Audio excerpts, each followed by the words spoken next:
used to have a line that said, "You work in a bakery. You're in Oh, charge of the yeah. tarts." Oh, can I say it for And you? I haven't said it in years, but thank you. what was the I, joke? I But, worked in a handicap bakery. They put me in charge of the tarts. oh my God. We look at that. 28 years later, I still fucking remember this Thank because you. Thank on the way home, my friends would be torturing me. They're like, "You got to be more like Mike Bocchetti." Well, thank you, because They're like, "You suck. You got to be more like Mike." And I'm like, "You cocksuckers." So for the first couple days, I'm like, "God damn it, I was kind of jealous of you." And then I'm like, "Bro, I got to do what he's doing. He's different. He's not doing what anybody else is doing." That's what my friends were telling me. So at first, I was jealous of you. I'm like, "Fucking Mike Bocchetti." My friends would say to me, "You got to be more like Mike." And I'm like, "Fuck you. Fuck Mike. What do you mean I got to be more like Mike? Michael Jordan? Mike? What Mike are you talking about?" that's funny but the thing is, at the end of the day, when I first started, I went to Pips in Brooklyn, besides New York Comedy Club, right? And God rest his soul, I was up there, and I What was was his name? Seth, Seth. Seth Schultz, right? I went there. I was very dirty at the time, Joe. I was wearing a black leather jacket. This is what he told me. Speaking about being yourself, he said, "I can see you totally love Andrew Dice Clay," which I still do to this day. But you know what he told me? You can't be him and he can't be you. You got to be yourself in this.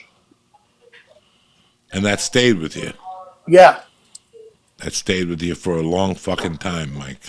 Joe, I actually met him years ago. And when I first met, I want to tell you a funny story about him.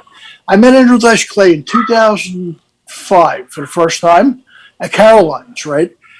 Jim Florentine introduced me to him with Don Jameson. They were opening for him at the time, right? And I went over to him, Joe. I was like a 9-year-old kid at a New Kid from the Block concert, like so excited to meet him. And he broke my balls the first time.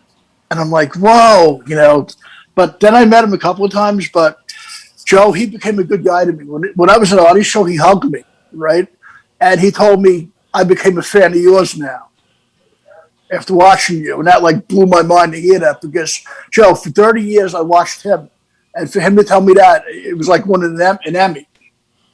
Mike Bocchetti, I came out of prison, and for New Year's Eve, they put me in a halfway house when you get out of prison.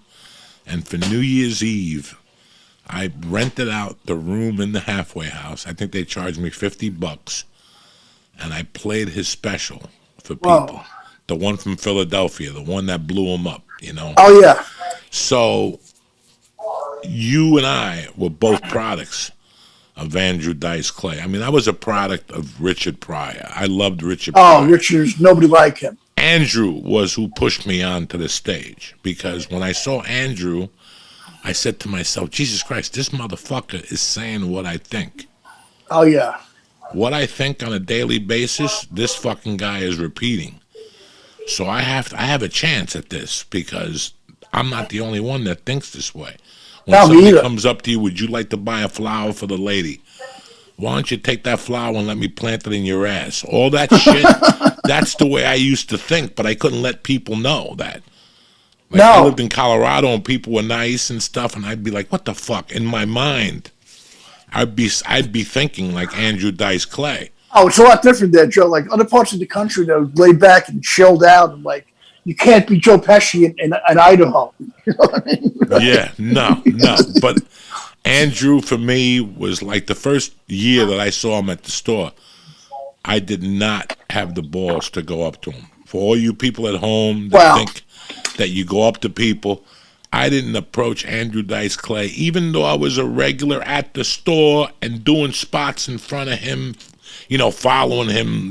I would go up at 1 and he would go up at fucking 10. I didn't have the balls to go up to him. One night he came up to me to settle an argument, and I chimed in, and that's how we became friends. Well, because Joe, I don't like approaching famous people at all. I get very laid back, you know what I mean? Because unless I know them, or get introduced to them, because I don't know how they are as people. First of all, you know what I mean, right? And second of all, if you're working on stuff you've done, I mean, it's not time to take out a Hawaiian shirt and take a million pictures of these people. We're doing stuff with them, and regular people don't get that sometimes.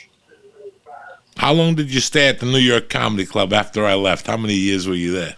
Oh God, I was there. I left there back in like 1999, but I haven't been there probably like 3 or 4 years. But it changed a lot. I mean, physically.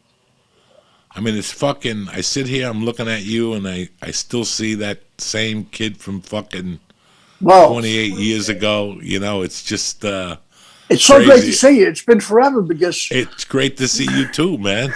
and Joe, we have a couple of friends in common that I love that we know for years. Someone wanted me to tell you hi, actually. What do you call it? Christy Miller. How is she doing?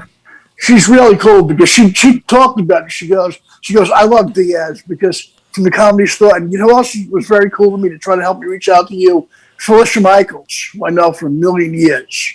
Great lady, great lady. I'm going to give her a call today, as a matter of fact. I haven't spoken to her in a few weeks, and I was wondering where the fuck she's been. But yeah, they're both solid motherfuckers, dog. Joe, I went to the Comedy Store. The only place I ever went to in LA to do spots when I was out there was the Improv in LA. I'd never been on at the Factory or the Store. I went to the Comedy Store like 5 years ago, right? Just to hang there. You know who I ran into? And they were so nice to me there. Martin Lawrence. I ran into him outside, and he talked to me for like 20 minutes because all I said to him, Joe, was, I loved you on the TV show, Martin. That's all I had to say to him, right? We just talked about everything but comedy for like 20 minutes. One of the coolest people I've ever met in my life. You know, it's really weird when you have a great experience with people. You know, I mean, you went up to Martin Lawrence. You didn't know what he was going through. You didn't know if his wife served him with divorce papers that day. You didn't know if his kid spilt milk on his fucking stereo. People don't know the moment before you see that celebrity, what they're thinking. And, you know, you approach people, you know, you try. Like, I remember seeing Richard Gere, and I fucking hated him at the time, but I didn't have the balls to go up to him. I would never think of going up to him. But it is pretty nice. Like, the other day I went to get a cheesesteak. And as I was walking in, some guy looked at me and he goes, "Is that you?" And I go, "It depends who you think it is." He was an African American kid, really sweet kid. You know, didn't ask for a picture. At that time, I didn't have the COVID shot, you know, so I wouldn't take a picture anyway. But we had such a pleasant little conversation, 12-minute conversation about comedy. We shook hands and we left. He felt good about the conversation, and I felt really good about the conversation.